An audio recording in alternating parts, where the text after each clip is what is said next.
Hi, my name is Madeline Hanks, and today I'm going to be discussing the Indian removal. So basically, what triggered the Indian Removal Act? Well, I think there were several things that really triggered the Indian Removal Act. I'm going to go over a few of them. I think one of the big ones is the attack from an Indian warrior named Tecumseh. He just basically wanted to get rid of all the Americans, get rid of the people. He was just kind of really against them, and so he just fought against them, put them in danger. And obviously, from these attacks, the American settlers felt very in danger, and they did not want this to happen. They did not want to get hurt, to lose their farms, to be in danger, and so they really were in favor of getting rid of the Indians.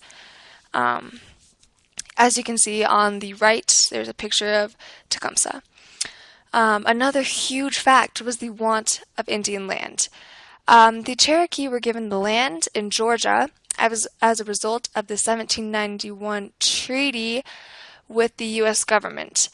The settlers realized after a few years that this was a big mistake because they realized that this land was actually very valuable. There was a lot of gold on it. And also, as the settlers started moving west, as the people in Georgia started moving west to Alabama, Mississippi, Georgia, they realized that the Indians were in their way, and they really just so for this reason they were really for getting rid of them because they were in the way of their land, and they were being put in danger by the Indians. Another huge factor, I think one of the most important, was the Black Hawk War. The Black Hawk War was basically between the chief Black Hawk. He had been forced to live to the west of the Mississippi and was starving. He had been forced out of his home and had no food, was hungry, so he came back to his home and basically was forced into Illinois by another Indian tribe that lived there. Things just got really messy. They started fighting. There was a lot of violence. So the state's governor called out the militia to fight them and to stop them and to have peace again. And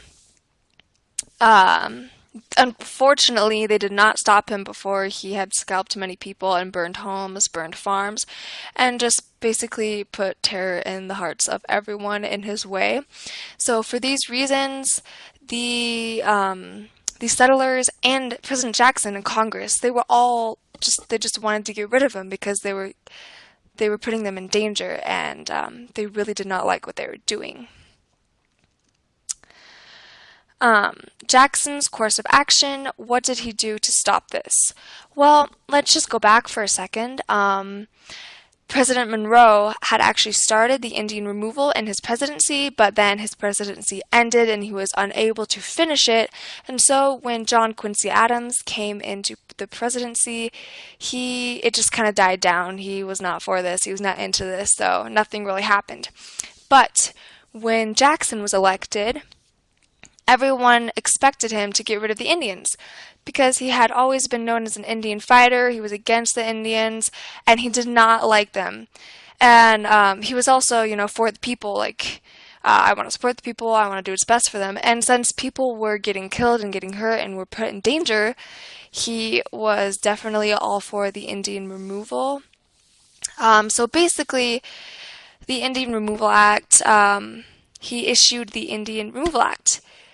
It was basically made by Andrew Jackson on May 28, 1830, and it basically just authorized the president to grant the unsettled lands west of the Mississippi in exchange for the lands within the existing state borders. So basically, Georgia, Alabama, and Mississippi, or east of the Mississippi. He forced the Native Americans to give up their lands. And going back, as we said before, the Cherokee Nation was given the land in Georgia as a result of a treaty. This was a problem. And so going back a little bit, the Cherokee protested when Georgia wanted to take back their land and took the case up to the U.S. Supreme Court. But the court decided in favor of the Cherokee, but because President Jackson did not like this, he basically did his own thing and forced the Native Americans with the Indian Removal Act to give up their land. So he sent federal troops and just basically forced them out of their homes and escorted them to the allotted Indian land. The results of the Indian removal are pretty obvious. I mean, Jackson gained the Indian land that he'd really wanted, and the settlers were really happy because they were not in danger. But on the other side, the Indians, it was a very hard journey for them, and a lot of people were debating whether this was constitutional and whether this was really following the Declaration of Independence, because on the way, you know, they're getting forced out of their homes, also it was a very hard time for the Indians because many of them were civilized and actually had not been doing any violence, and so they did not think that was fair. A third of the 15,000 Indians died on the way getting to the west of the Mississippi. This was called the Trail of Tears, as seen in the picture on the right. I also have a short YouTube video that you may watch if you would like. Thank you so much for listening to my presentation.